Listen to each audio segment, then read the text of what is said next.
A week ago, your small colonial town was alive and well. All of a sudden, you and everyone you know wakes up to fever, chills, dizziness, and an oncoming rash all over your body.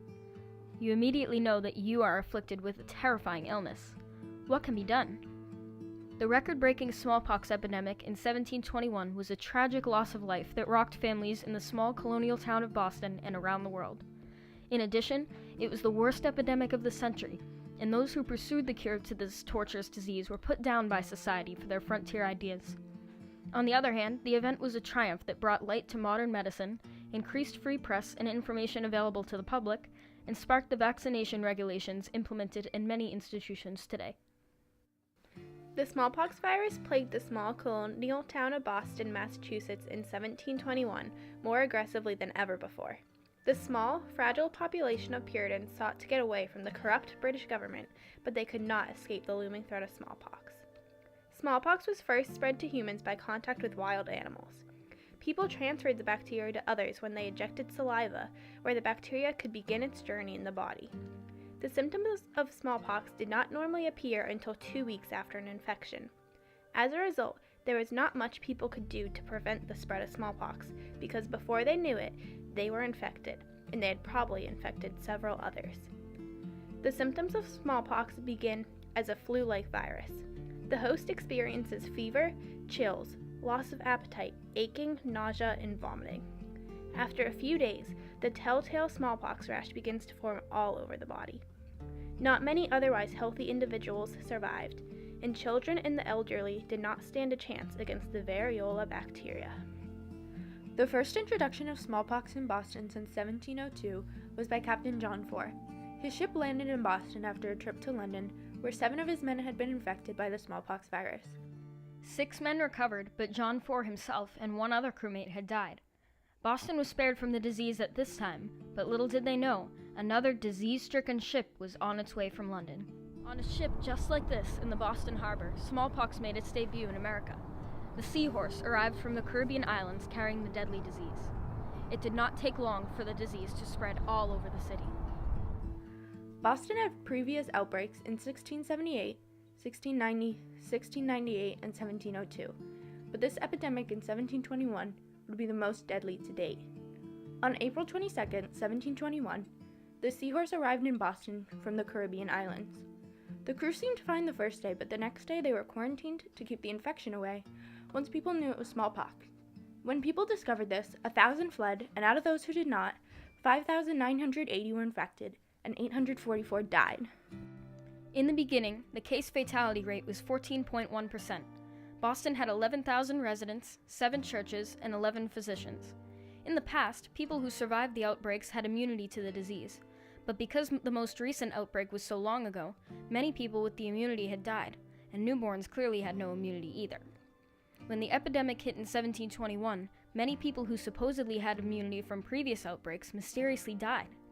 As time got farther away from 1702, the percent of smallpox immunity seemed to shrink as older generations died and new life entered the world.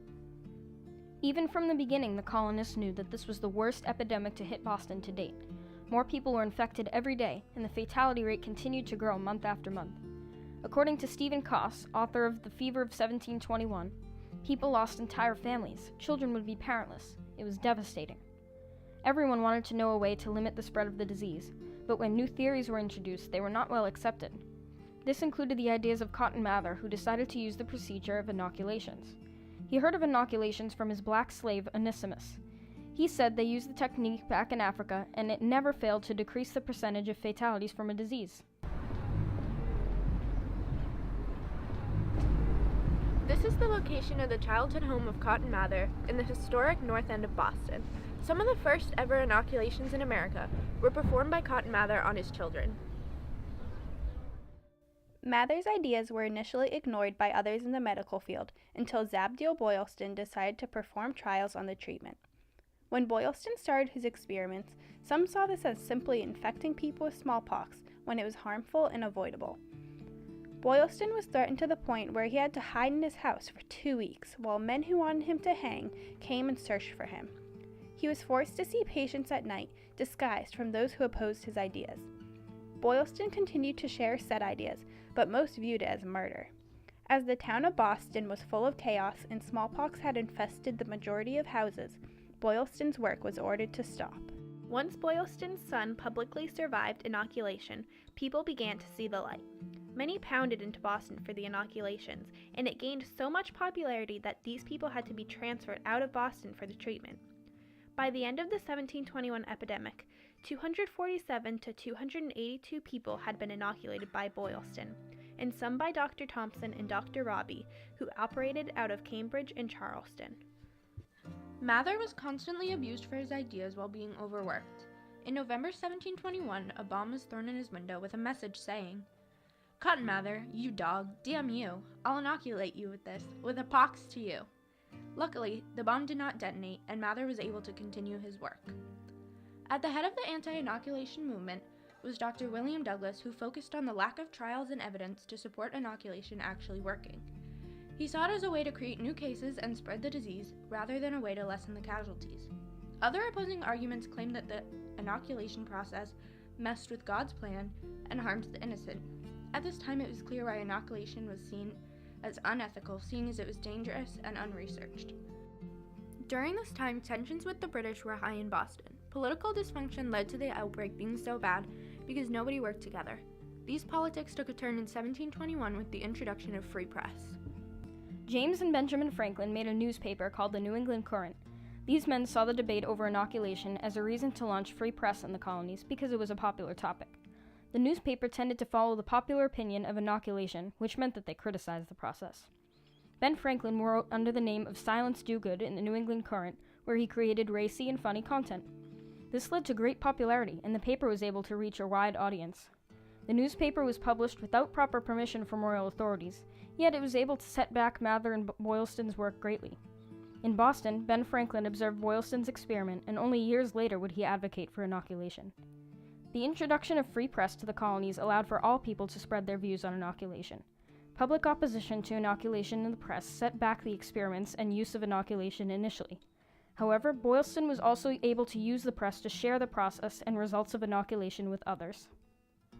Inoculation trials in Boston during the epidemic showed hopeful results. Before inoculations, the fatality rate of naturally occurring smallpox was 14.8% out of 4,917 cases. Out of 287 people who were inoculated, only 2% died. Many people began to be inoculated, and Cotton Mather performed 248 himself. The only problem was that inoculations were expensive, and those who could not afford them would most likely die from contracting smallpox. In future epidemics, inoculation became an accepted procedure, and it was practiced in hospitals that were chartered by the governor. Here in the Boston Common is one of the many monuments of American General George Washington. He was well known for his brilliant battle strategies, but he is also praised for inoculating his entire army against smallpox. An English scientist named Edward Jenner had observed Cotton Mather's studies of inoculation. He was impressed that many people were not contracting smallpox after being inoculated. However, he knew that some were still getting the disease. Jenner sought to improve the immunity of people around the world, as well as diminish the risk of contracting the disease because of the inoculation process. In 1796, Jenner examined cowpox, a similar, less deadly form of variola in milkmaids. Women working on cattle farms would contract a small virus and would soon recover with minimal scarring on the hands and fingers.